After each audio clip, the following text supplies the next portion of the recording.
When you finish your work on a hot summer evening, what you gonna do?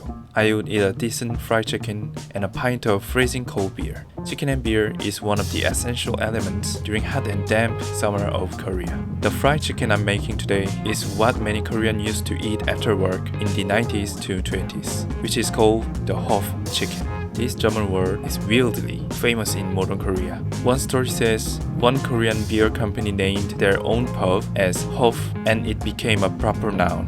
It has almost the same meaning as the pub in Korea, but the pub has to have a fried chicken on their menu. Alright, that being said, let's go to work. This recipe is inspired by Aha Bujang's video, link in the description.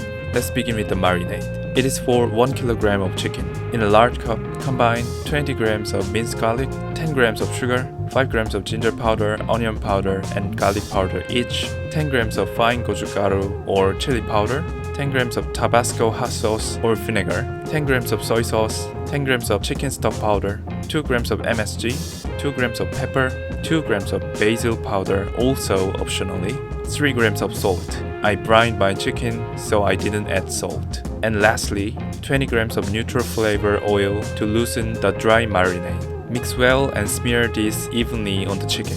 Marinade is done and let it rest at least 1 hour, ideally overnight. Let's talk about frying now. We will fry the bird twice. First, about 150 degrees Celsius for 6 to 7 minutes, and second, 170 degrees C for less than 1 minute. Former is for actually cooking the meat, and the latter is for the crispiness. It is frying out the moisture left on the exterior. Alright, let's move on. Take out your chicken and add 40 grams of cornstarch, no more than that. Thin layer of batter is the key. Make it barely coat the chicken. Now, time to deep fry. My recommendation is a deep, heavy bottom pot and lots of oil, more than 1.8 liter. If the pot is not deep enough, the oil will splatter even more, and there's a danger of oil spillover. And the more oil, the better. It is easy to maintain the temperature and much more space for chicken to swim, so we have more control. If you are worried about discarding the oil afterward, oil solidifier is the answer. Super good. No more stress from leftover oil. Oil into the pot, no more than halfway. Heat up the oil 160 degrees Celsius. Target temperature is 150, but by the time we drop the chicken, the temp will go down rapidly. So I'm compensating it in advance and carefully drop the chicken.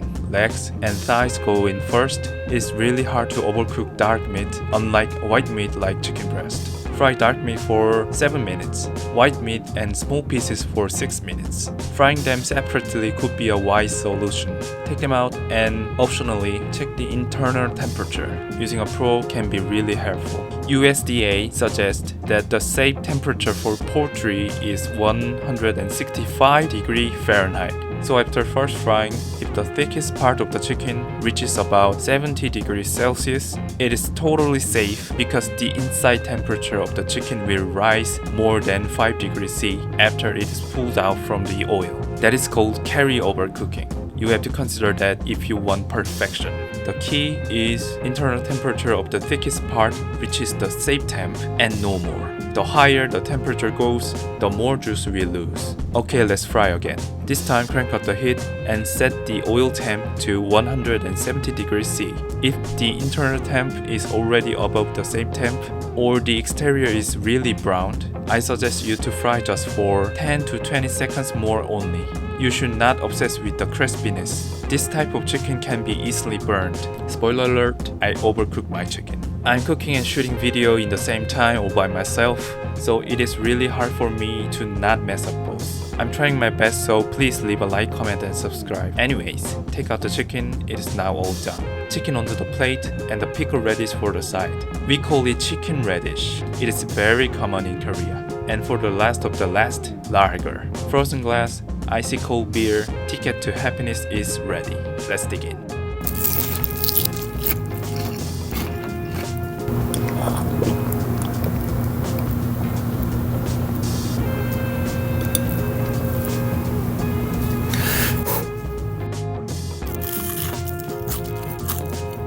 To be honest, I almost burned some pieces. It was close. I should have taken out the chicken earlier. Nevertheless, the smell is incredible. This spicy aroma reminds me of childhood. Taste-wise, it is really good, but little bit tough and dry. As I told you, it was overcooked a little bit. In fact, it may be an accurate reenactment of real Hof Chicken because most Hof houses fry the chicken thoroughly. It will be fatal if the chicken is raw, so I understand that. But overcooking my chicken breast was not intended. Sorry about that. We'll get them next time. But still, it was so good. I made it again another day, and it was amazing. Check out the refined recipe in the description. Alright, that's all for today. I really appreciate your support. Thank you very much for watching. See you soon, and the B-roll incoming.